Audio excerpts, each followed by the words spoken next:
उनका बयान सुना नहीं है और मैं ऐसा मानता हूं कि किसी भी नेता को कोई ऐसी टिप्पणी नहीं करनी चाहिए जिससे किसी धर्म विशेष के लोगों की भावना आहत हो, तो वो चाहे हिंदू के लिए हो या मुसलमान के लिए हो या सिख ईसाई के लिए हो।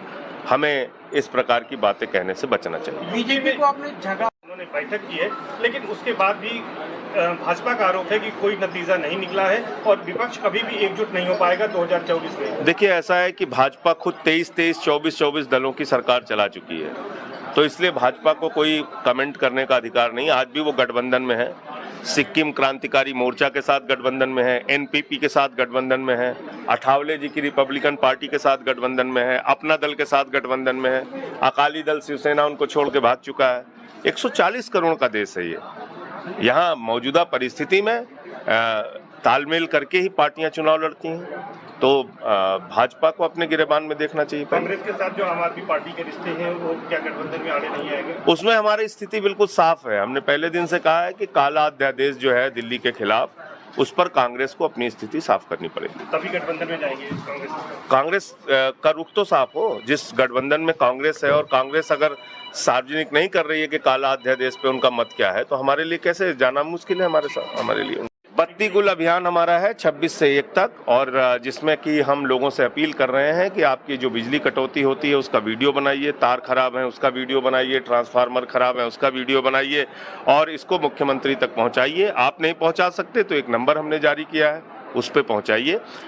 दूसरा, हमने ये कहा है कि जो ये रात की बिजली का दाम मोदी जी बढ़ाने जा रहे हैं, ये तुगलकी फरमान है और लालटेन जुलूस हम लोग निकालेंगे 2 तारीख को पूरे उत्तर प्रदेश के सभी जिला मुख्यालयों पर, और अपील करेंगे केंद्र सरकार से कि ये काला कानून आप वापस लीजिए। किसी भी हालत में रात की बिजली का दाम 20% नहीं बढ़ना चाहिए और ये एक प्रकार का तुगलकी फरमान है। ऐसा कहीं होता है? 70% तो बिजली का उपयोग रात में होता है। तो जो ये दाम बढ़ाने का फैसला है, इसके पीछे की वजह यह है कि मोदी जी के सारे दोस्त अपनी बिजली की कंपनियां खोल रखे हैं, उन्हीं को फायदा पहुंचाना है। एक आखिरी सवाल है कि डिप्टी सीएम है यूपी के, उन्होंने कहा है मौर्य जी ने कि भ्रष्टाचार मुक्त भारत कांग्रेस सहित स्वार्थी विपक्षी गठबंधन को स्वीकार नहीं है।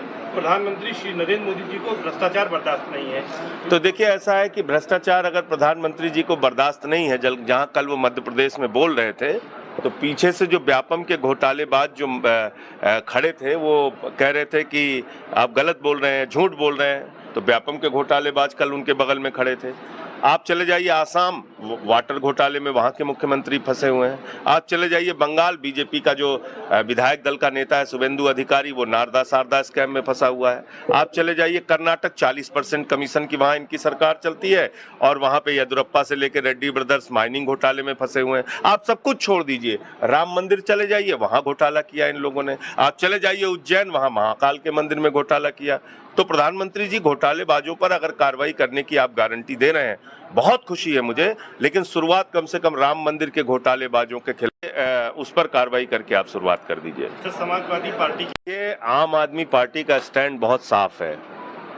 पहली बात तो, अगर हम समर्थन करना चाहें तो किस दस्तावेज के ऊपर समर्थन करना चाहेंगे? हम समर्थन करना चाहते हैं, कौन सा दस्तावेज है जिसको समर्थन कर दें? प्रधानमंत्री जी ने अब तक कोई दस्तावेज ही नहीं रखा देश के सामने। इसका मतलब भारतीय जनता पार्टी का मकसद यूसीसी पास करना नहीं है, यूसीसी के ऊपर खाली राजनीति करना है। अगर यूसीसी पास करने का मकसद होता तो 9 साल से भांग खाकर यह सरकार क्यों सो रही थी? अब तक यूसीसी क्यों नहीं बनाया आपने? और इसके साथ साथ कुछ सवाल भी हैं प्रधानमंत्री जी से। प्रधानमंत्री जी, सिखों के लिए आनंद मैरिज एक्ट है, उसका क्या होगा? जैन धर्म के लोगों के लिए एक एक्ट है, उसका क्या होगा? देश के आदिवासियों के लिए बहुत सारे कानून में संरक्षण है, उसका क्या होगा? और गोवा के कानून की सबसे ज्यादा चर्चा बीजेपी वाले करते हैं। आप पत्रकार बंधुओं को मैं बताना चाहता हूं, गोवा में कॉमन सिविल कोड है, गोवा वाला कानून देश में लागू होना चाहिए, यही भाजपाई बार बार कहते हैं। उस गोवा वाले कानून में क्या है आपको मालूम है? उस गोवा के कानून में यह है कि हिंदू को अगर उसके बेटा नहीं होता पत्नी के, तो दूसरी शादी करने का अधिकार है। तो क्या देश के करोड़ों हिंदू महिलाओं को ये कानून मंजूर है? मोदी जी, मैं आपसे सवाल पूछ रहा हूं, गोवा के कानून में यह लिखा हुआ है, जो बीजेपी लागू करना चाहती है पूरे देश में, कि हिंदुओं को 2 शादी करने का अधिकार है अगर पत्नी को बच्चा ना हो तो।